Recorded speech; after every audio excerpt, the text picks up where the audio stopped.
At the center of this tragic tale were two individuals whose lives became inextricably intertwined. Evelyn Golding, a 34-year-old English professor at Briarcliff Community College, was known for her brilliant mind and captivating lectures. Zane Holloway, a struggling freshman with dreams of becoming a writer, was drawn to her like a moth to a flame. What began as mentorship slowly twisted into a web of manipulation, desire, and ultimately murder. As investigators peeled back the layers of their relationship, they uncovered a dark tale of exploitation, obsession, twisted fantasies, and deadly desperation. Evelyn Golding's journey to Briarcliff was paved with academic accolades and personal turmoil. Born to wealthy parents in Boston, Evelyn showed early signs of exceptional intelligence. Her father, a stern investment banker, and her mother, a socialite with a penchant for cocktails, provided Evelyn with every material advantage but little emotional support. From a young age, Evelyn learned to use her intellect as a shield, burying herself in books to escape the cold reality of her home life. She excelled in school, skipping 2 grades and entering Harvard. It was there that Evelyn discovered her passion for English literature and her talent for captivating an audience. After completing her PhD at Yale, Evelyn seemed destined for a prestigious position at an Ivy League institution. However, a scandal involving an affair with her married thesis advisor derailed those plans. The academic community's whispered judgments and thinly veiled rejection drove Evelyn to seek refuge in the small town of Briarcliff. At Briarcliff Community College, Evelyn quickly established herself as a rising star. Her lectures on Renaissance literature and modern poetry drew students from other departments, and her innovative teaching methods earned her the admiration of both colleagues and students. Dr. Golding was the epitome of success, brilliant, beautiful, and dedicated to her craft. But beneath the polished exterior lay a woman haunted by her past and driven by an insatiable need for validation.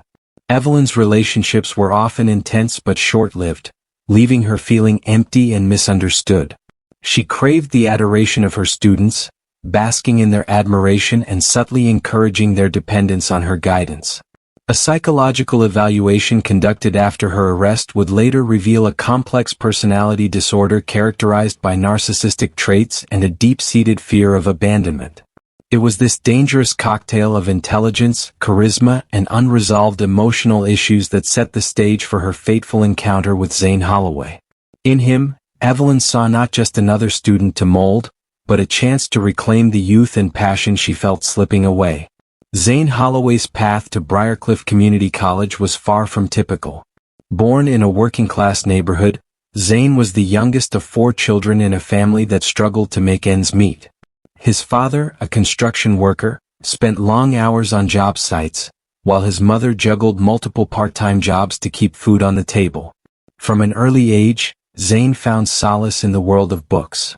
While his siblings excelled in sports and practical skills, Zane was the dreamer of the family. He would often be found scribbling stories in tattered notebooks or lost in the pages of worn paperbacks borrowed from the local library. Zane's high school years were marked by academic inconsistency. Brilliant in subjects that captured his imagination, like English and history, he struggled with the rigid structures of math and science. His guidance counselor, Ms. Ramirez, recalled, "Zane had a spark of genius when it came to writing, but he lacked the discipline and confidence to truly shine." Despite his potential, Zane's grades were mediocre, and his SAT scores fell short of his aspirations. The rejection letters from his dream colleges were a bitter pill to swallow, but beneath Zane's artistic temperament, laying a young man grappling with self-doubt and a desperate need for validation, it was this combination of raw talent, emotional vulnerability, and a burning desire to prove himself that made Zane the perfect target for Evelyn Gosling's manipulation. In her, he saw not just a mentor, but a gateway to the intellectual and artistic world he so desperately wanted to join. As the fall semester began, Zane could never have imagined that his pursuit of literary greatness would lead him down a dark path of ethical compromises, emotional entanglement, and ultimately to the shores of Lake Briarcliff, where his young life would be cut tragically short. The first day of advanced composition class was a turning point in both Evelyn and Zane's lives, though neither could have predicted the tragic course their paths would take. Evelyn, impeccably dressed in a tailored blazer and pencil skirt, commanded the room with her presence. Her eyes scanned the sea of fresh faces, pausing momentarily on Zane, hunched in the back row, nervously fiddling with his pen. As Evelyn launched into her introductory lecture on the power of narrative, Zane found himself captivated. Her words seemed to speak directly to him, igniting a passion he had long kept buried. When she asked the class to share their favorite authors, Zane surprised himself by raising his hand. His voice trembled slightly as he spoke of his admiration for James Baldwin, earning an approving nod from Evelyn. After class, Evelyn approached Zane. She'd been impressed by his insight and encouraged him to consider submitting work to the college literary magazine. Zane, flushed with pride, stammered his thanks. This brief interaction planted the seeds of what would become a dangerous obsession for both of them. Over the next few weeks, Zane became a fixture in Evelyn's office hours. What began as discussions about assignments gradually evolved into deep conversations about literature, life, and Zane's aspirations. Evelyn, recognizing Zane's raw talent and vulnerability, began to subtly shape their interactions. She would lean in closely when reviewing his work, her perfume lingering in the air. Her feedback was a careful mix of praise and criticism, designed to keep Zane constantly seeking her approval. She shared personal anecdotes, creating an illusion of intimacy that blurred the lines of the student-teacher relationship. Zane's classmate Amelia later told investigators, "We all noticed how Dr. Gosling treated Zane differently. At first, we were just jealous of the attention, but looking back, there was something off about it." As midterms approached, Zane was struggling in his other classes. The pressure to maintain his scholarship weighed heavily on him. Sensing his distress, Evelyn made her first overt move. After a particularly long office meeting, she placed her hand on Zane's arm and spoke softly, "I see so much potential in you, Zane. I'd hate to see it go to waste because of a few difficult classes. Perhaps we could work out an arrangement to ensure your success." Zane, naive and desperate to prove himself, failed to recognize the dangerous territory he was entering. He interpreted Evelyn's offer as a lifeline, a chance to focus on his true passion without the fear of losing his scholarship. As autumn painted the Briarcliff campus in shades of gold and red, Evelyn and Zane's relationship intensified.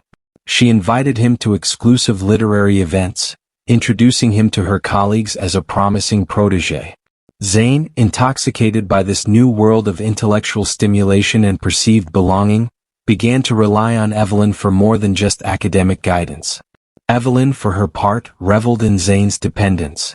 She carefully crafted every interaction to deepen his emotional attachment while maintaining plausible deniability. To her colleagues, she was merely nurturing a gifted student. To Zane, she became the... By the time the fall semester was coming to a close, the boundary between mentor and student had become irrevocably blurred. Zane's writing, once filled with diverse influences, now mimicked Evelyn's style and preferences. His social circle had shrunk, with more and more of his time devoted to extra study sessions with Dr. Gosling. Neither Zane nor Evelyn fully realized the dangerous web they were weaving. As the winter break approached, their relationship teetered on the brink of a precipice, ready to plunge into depths from which there would be no return. The winter break marked a critical turning point in Evelyn and Zane's relationship. With the campus largely deserted, they found themselves drawn into a vortex of intensifying emotions and crossed boundaries. Evelyn, under the guise of providing additional mentorship, invited Zane to her off-campus apartment to discuss his final paper for her class. The evening began innocently enough, with Evelyn serving tea and engaging Zane in a heated debate about postmodern literature. But as the hours wore on and inhibitions lowered, the atmosphere shifted. Evelyn, her voice lowered to a near whisper, began to share personal stories of her own struggles as a young academic. She portrayed herself as a misunderstood genius, persecuted by jealous colleagues and bound by the rigid structures of academia. Zane, already in awe of Evelyn's intellect, found himself drawn deeper into her world. He saw in her a kindred spirit, someone who truly understood the artist's struggle. When Evelyn's hand brushed against his, the electric charge between them was undeniable. What happened next would be a point of contention in the later investigation. Evelyn claimed that Zane initiated the kiss, overcome by youthful passion. Zane, in his final statement, insisted that Evelyn had orchestrated the entire evening to this end. Regardless of who made the first move, that night marked the beginning of a physical relationship that would have devastating consequences. As the new semester began, Evelyn and Zane's secret affair intensified. Cloistered meetings in her office turned into long weekends at secluded bed and breakfasts.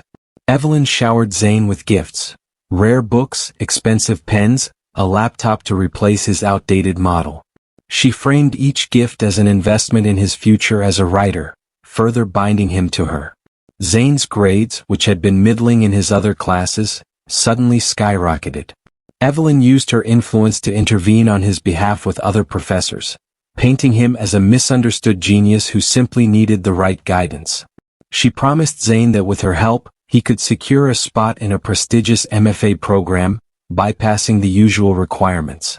But as Zane's dependence on Evelyn grew, so did his anxiety. The initial thrill of their forbidden romance began to give way to guilt and fear of discovery. His writing, once vibrant and unique, became a pale imitation of Evelyn's style. His few remaining friends noticed his increasing isolation and erratic behavior. Evelyn, sensing Zane's unease, doubled down on her manipulation. She alternated between lavish praise and cruel criticism, keeping Zane in a constant state of emotional turmoil. She convinced him that their relationship was special, a meeting of twin souls that the ordinary world could never understand. In a particularly chilling move, Evelyn began to insinuate that Zane's success was entirely dependent on her goodwill. During one tense encounter in her office, she casually remarked, "It would be a shame if the ethics board were to investigate the sudden improvement in your grades. They might get the wrong idea about how you've been earning them." The implied threat was clear. Zane, trapped between his ambition and his growing sense of moral unease, began to withdraw into himself. His journal entries from this period, later recovered by investigators, paint a picture of a young man in deep emotional distress. February 15th, "I don't know who I am anymore. Everything I've achieved feels tainted. But how can something so wrong feel so necessary?" March 3rd, "She says she's the only one who truly understands me. Maybe she's right. The thought of losing her terrifies me more than anything." As spring bloomed on the Briarcliff campus, the web of lies and manipulation had grown so thick that Zane could scarcely remember his life before Evelyn. His family, worried by his increasingly infrequent calls home, planned a surprise visit. Evelyn, paranoid about discovery, forced Zane to rebuff them, causing a painful rift. It was during this time that Zane began to confide in his roommate, Trevor. While he didn't reveal the full extent of his relationship with Evelyn, he shared enough for Trevor to become deeply concerned. Trevor's worried glances and pointed questions about Zane's relationship with Dr. Gosling would later prove to be the thread that would begin to unravel the whole sordid affair. As the semester neared its end, the pressure on both Evelyn and Zane intensified. Their relationship, built on a foundation of manipulation and false promises, was beginning to crack under the weight of its own contradictions. Neither could have predicted the violent culmination that lay just around the corner, a tragic end to a romance that should never have begun. The catalyst for the tragic events that followed came in the form of a seemingly innocuous email. Dr. Fiona Sullivan, the Dean of Liberal Arts, reached out to Evelyn about Zane's remarkable academic turnaround, expressing interest in featuring him in a college newsletter. For Evelyn, this well-intentioned inquiry set off alarm bells. The thought of increased scrutiny on Zane's achievements filled her with panic. In a frenzy, Evelyn called Zane to her office after hours. The tension was palpable as she paced the room, outlining the danger they were in. Zane, already worn down by months of emotional manipulation, felt the last vestiges of his self-worth crumbling. It was in this charged atmosphere that Zane finally found the courage to confront the reality of their situation. His voice barely above a whisper, he said, "This isn't right, Evelyn. What we're doing is destroying me." Evelyn's reaction was swift and cruel. Her nurturing facade cracked, revealing the ruthless manipulator beneath. She reminded Zane of all she had done for him, how his success was entirely due to her influence. In a chilling moment she asked, "Do you really think you'd be anything without me?" You're nothing but a small-town boy with delusions of grandeur. I made you Zane." His eyes, open to the toxic nature of their relationship, felt a surge of anger and self-preservation. He shot back, "This ends now. I'm going to tell the dean everything." The color drained from Evelyn's face. Her carefully constructed world teetered on the brink of collapse. In a last-ditch effort to maintain control, she alternated between threats and pleas, reminding Zane of the consequences they would both face if the truth came to light. But something had shifted in Zane. The fog of infatuation and manipulation had lifted, revealing the stark reality of his situation. He turned to leave, his hand on the doorknob, when Evelyn's voice, now ice-cold, stopped him. "If you walk out that door, I'll make sure you never write again." Zane paused, the weight of her words hanging in the air. Then, without turning back, he walked out, leaving Evelyn alone with the ruins of her twisted fantasy. The following days were a blur for both Zane and Evelyn. Zane, emboldened by his decision, confided the full extent of the affair to his roommate, Trevor. Together, they decided to approach Dean Sullivan with the truth. Evelyn, meanwhile, spiraled into panic. She alternated between desperate attempts to contact Zane and frantic efforts to cover her tracks. She deleted emails, shredded documents, and called in favors from colleagues to vouch for her character. As Zane prepared to meet with the dean, he couldn't shake the feeling of being watched. Evelyn's threats echoed in his mind, but he was determined to reclaim his life and his integrity. Little did he know that Evelyn, driven to the brink by the imminent exposure of her crimes, was formulating a desperate and deadly plan to silence him forever. On the night of the murder, Zane Holloway left the library just after midnight. His mind was preoccupied with the meeting he had scheduled with Dean Sullivan the following morning. As he walked along the deserted path that skirted the lake, he failed to notice the figure emerging from the shadows behind him. Evelyn had spent the day in a state of frenzied planning. Her rational mind had been overwhelmed by a toxic mix of fear, rage, and desperation. In her distorted reality, silencing Zane had become the only way to preserve the life she had built. She had waited for hours, watching the library entrance, a large rock clutched in her trembling hands. As Zane approached a secluded bend in the path, Evelyn made her move. The first blow caught Zane by surprise, sending him stumbling forward. He turned, shock and betrayal etched on his face as he recognized his attacker. "Evelyn, I trusted you," he gasped, but Evelyn was beyond reason. With a strength born of desperation, and with a rock in her hand, she struck again and again. While he was on the ground, Zane's attempts to defend himself were weakened by his reluctance to hurt the woman he had once admired and loved. In the aftermath of her violent act, Evelyn stood frozen, the reality of what she had done crashing over her. The fog seemed to close in, muffling the sound of Zane's body as it slid down the embankment into the dark waters of the lake. With mechanical efficiency, Evelyn began to cover her tracks. She gathered Zane's scattered belongings, wiping them clean of fingerprints before tossing them into the water. She scoured the area for any evidence that might link her to the scene. As the first light of dawn began to break through the mist, Evelyn made her way back to her apartment, her clothes sodden and muddied. Over the next few days, Evelyn attempted to maintain a facade of normalcy. She taught her classes, attended faculty meetings, all while battling the internal chaos of her guilt and fear. When Zane was reported missing, she feigned concern, even joining search parties organized by the college. But the weight of her actions took its toll. Colleagues noted her distracted demeanor and uncharacteristic nervousness. A psychology professor who had known Evelyn for years later recalled, "There was a wildness in her eyes, a tension in her movements. It was as if she was constantly on the verge of flight." Evelyn's carefully constructed alibi began to unravel almost immediately. The rock she had used as a weapon, hastily discarded in a dumpster behind her apartment building, was discovered by a maintenance worker. Security camera footage placed her car near the lake on the night of Zane's disappearance, contradicting her claim of being home all night. As the investigation intensified, Evelyn's paranoia reached new heights. She became convinced that everyone knew her secret. In a moment of panic, she attempted to flee, hastily packing a bag and withdrawing large sums of cash from her bank account. It was this erratic behavior that ultimately led to her undoing. Zane's body, weighed down by rocks, was discovered by a group of students on a weekend fishing trip. The grim discovery sent shock waves through the Briarcliff community and marked the beginning of the end for Evelyn Goling. The discovery of Zane Holloway's body transformed the missing person case into a full-blown homicide investigation. Detective Samantha Reeves, a veteran of the Briarcliff Police Department, took charge of the case. Her first steps were to secure the crime scene and order a comprehensive forensic analysis of the area surrounding Lake Briarcliff revealed that Zane had died from blunt force trauma to the head, with drowning as a secondary cause of death. The medical examiner noted defensive wounds on Zane's arms, indicating he had tried to protect himself from his attacker.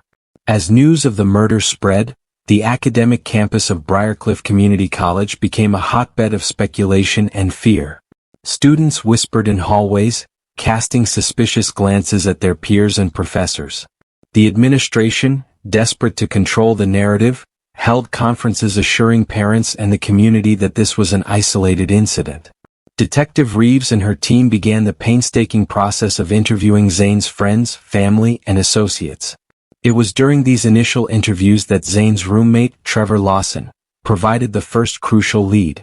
Trevor revealed Zane's troubled relationship with Professor Gosling, including vague references to an arrangement that had left Zane increasingly distressed in the weeks leading up to his disappearance. This information led investigators to take a closer look at Evelyn Gosling. On the surface, she appeared to be a grieving mentor, distraught over the loss of a promising student. However, as detectives dug deeper, inconsistencies in her story began to emerge. A breakthrough came when forensic analysts discovered traces of soil on the rock used to attack Zane that matched samples from Evelyn's garden. Additionally, security footage from a gas station near Lake Briarcliff showed Evelyn's car in the area on the night of the murder, contradicting her alibi. As the evidence mounted, Evelyn's colleagues began to come forward with their own observations. A professor from the psychology department recalled a disturbing conversation with Evelyn just days before Zane's disappearance. She seemed agitated, he told investigators, and kept talking about how she couldn't let everything she had worked for be destroyed by a misunderstanding.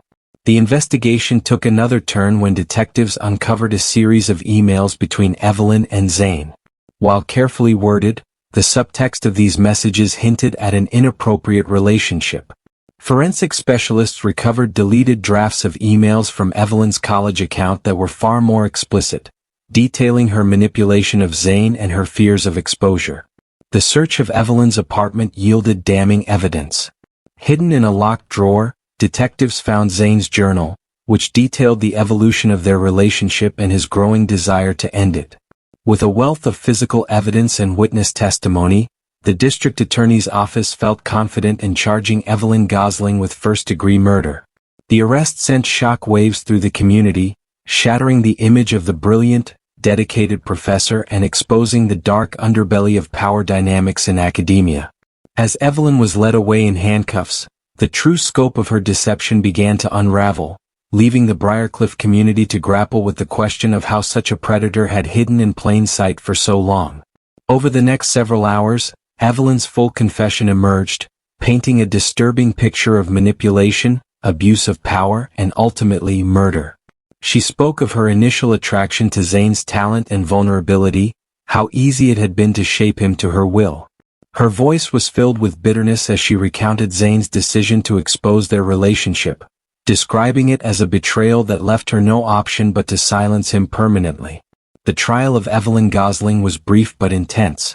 The prosecution presented a mountain of evidence, from forensic analysis to Evelyn's own confession. Despite a vigorous defense attempting to paint her as a victim of her own mental illness, the jury took only 6 hours to return a guilty verdict on all counts. The judge, her voice heavy with the weight of the moment, sentenced Evelyn to life in prison without the possibility of parole. The aftermath of the trial saw significant changes at Briarcliff Community College. The administration implemented strict new guidelines governing faculty-student interactions, and mandatory training on recognizing and reporting inappropriate behavior was instituted. As Briarcliff slowly began to heal, the tragedy left an indelible mark on the community. The shores of Lake Briarcliff, once a place of tranquility and reflection, now stood as a somber reminder of the darkness that can lurk behind the most respectable facades and the tragic consequences when trust is abused and power is unchecked.